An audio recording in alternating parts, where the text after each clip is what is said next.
ಎಲ್ಲರಿಗೂ ನಮಸ್ಕಾರ.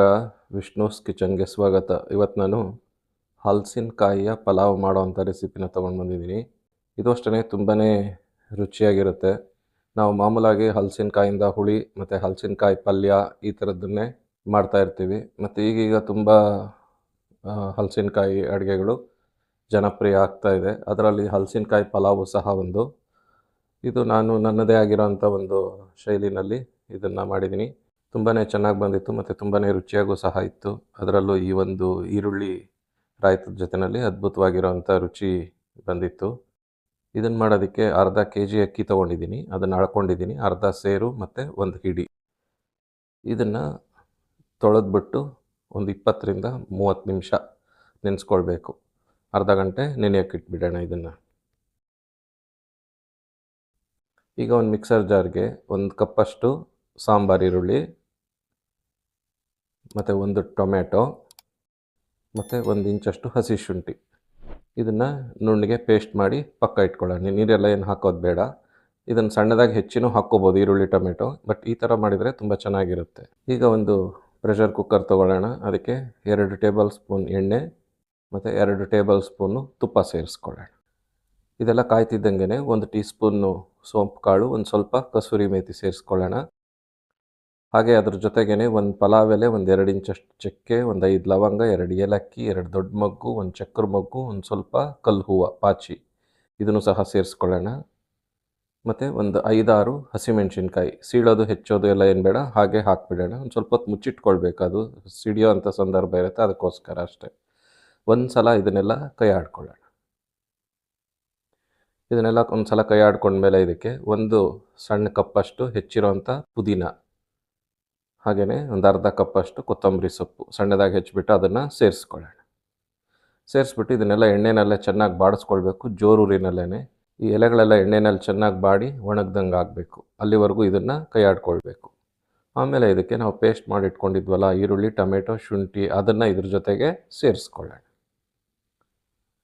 ಇದನ್ನೆಲ್ಲ ಸೇರಿಸ್ಬಿಟ್ಟು ಇದನ್ನು ಅಷ್ಟೇ ಎಲ್ಲ ಎಣ್ಣೆ ಬಿಟ್ಕೊಳ್ಳೋವರೆಗೂ ಚೆನ್ನಾಗಿ ಸಣ್ಣೂರಿನಲ್ಲಿ ಕೈ ಆಡ್ಕೊಳ್ಬೇಕು. ಜೋರೂರಿ ಇಟ್ಕೊಂಡ್ರೆ ತಳ ಹತ್ತುವಂಥ ಸಂದರ್ಭ ಇರುತ್ತೆ.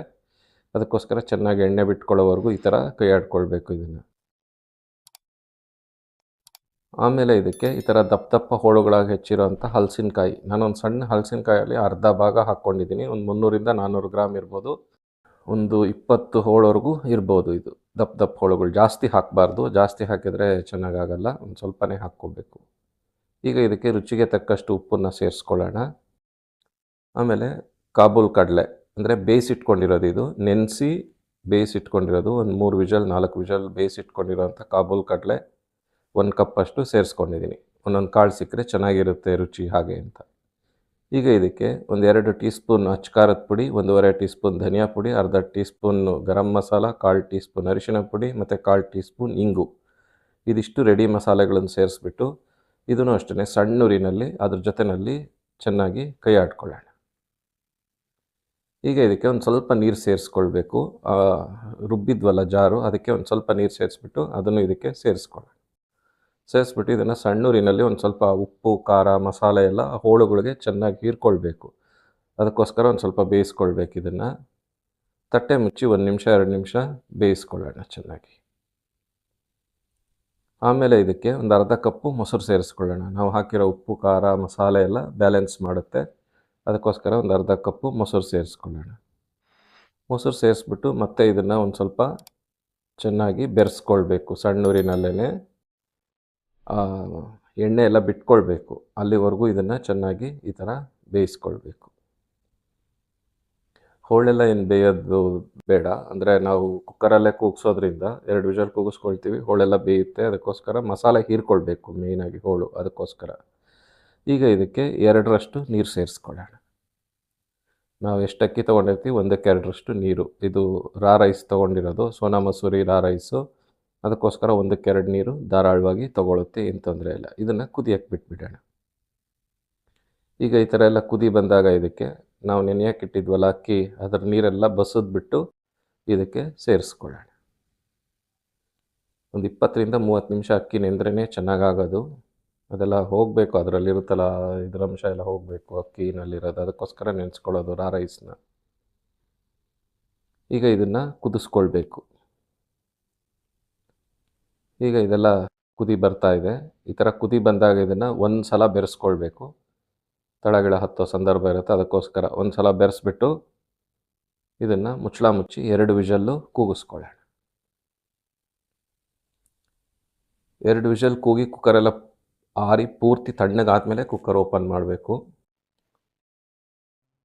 ಓಪನ್ ಮಾಡಿದ ಮೇಲೂ ಒಂದು 2-3 ನಿಮಿಷ, ಒಂದು 5 ನಿಮಿಷ ಬಿಟ್ಬಿಡಬೇಕು. ಆಮೇಲೆ ಬೆರೆಸ್ಕೊಳ್ಬೇಕು. ಇದನ್ನ ಒಂದು ಸೈಡಿಂದ ಬೆರೆಸ್ಕೊಳ್ಳೋಣ. ತುಂಬಾ ಚೆನ್ನಾಗಿ ಬಂದಿದೆ, ನೋಡಿದ್ರೇ ಗೊತ್ತಾಗ್ತಾಯಿದೆ. ಉದುರಾಗಿ ತುಂಬ ಚೆನ್ನಾಗಿ ಬಂದಿದೆ ಇದು ಪಲಾವು. ಅಂದರೆ ಎಲ್ಲರಿಗೂ ಒಂದು ಸಂಶಯ ಬರುತ್ತೆ, ಏನು 2 ವಿಷಲ್ ಕೂಗಿಸಿರೋದು ಇದ್ರ ಜೊತೆಯಲ್ಲಿ ಹಲಸಿನಕಾಯಿ ಬೆಂದಿರುತ್ತೋ ಇಲ್ವೋ ಹಾಗೆ ಅಂತ. ಇಲ್ಲ, ಹಲಸಿನಕಾಯಿ ಬೆಂದಿರುತ್ತೆ, ತೋರಿಸ್ತೀನಿ ಮುಂದೆ ವಿಡಿಯೋನಲ್ಲಿ ತೊಗೊಂಡೊಂದು ಹೋಳನ್ನು. ನೋಡಿ ಎಷ್ಟು ಚೆನ್ನಾಗಿ ಬಂದಿದೆ, ತುಂಬಾ ರುಚಿಯಾಗೂ ಸಹ ಇರುತ್ತೆ. ನೋಡಿ ಒಂದು ಹೋಳು ತೊಗೊಂಡು ತೋರಿಸ್ತೀನಿ. ನೋಡಿ ತುಂಬ ಚೆನ್ನಾಗಿ ಬೆಂದಿದೆ ಹದವಾಗಿ ಹಲಸಿನಕಾಯಿ. ಈಗ ಈ ಒಂದು ಹಲಸಿನಕಾಯಿಯ ಪಲಾವು ತಯಾರಾಯಿತು. ತುಂಬಾ ರುಚಿಯಾಗಿರುತ್ತೆ ಮತ್ತು ತುಂಬ ಸರಳವಾಗಿರೋ ವಿಧಾನದಲ್ಲಿ ಮಾಡಿದ್ದೀನಿ. ಈ ಒಂದು ಹಲಸಿನಕಾಯಿ ಪಲಾವ್ ರೆಸಿಪಿ ನಿಮಗೆ ಇಷ್ಟ ಆಗಿದ್ದರೆ ನಮ್ಮ ವಿಡಿಯೋನ ಲೈಕ್ ಮಾಡಿ, ಕಮೆಂಟ್ ಮಾಡಿ, ಶೇರ್ ಮಾಡಿ, ನಮ್ಮ ಚಾನಲ್ನ ಸಬ್ಸ್ಕ್ರೈಬ್ ಮಾಡಿ. ಧನ್ಯವಾದಗಳು.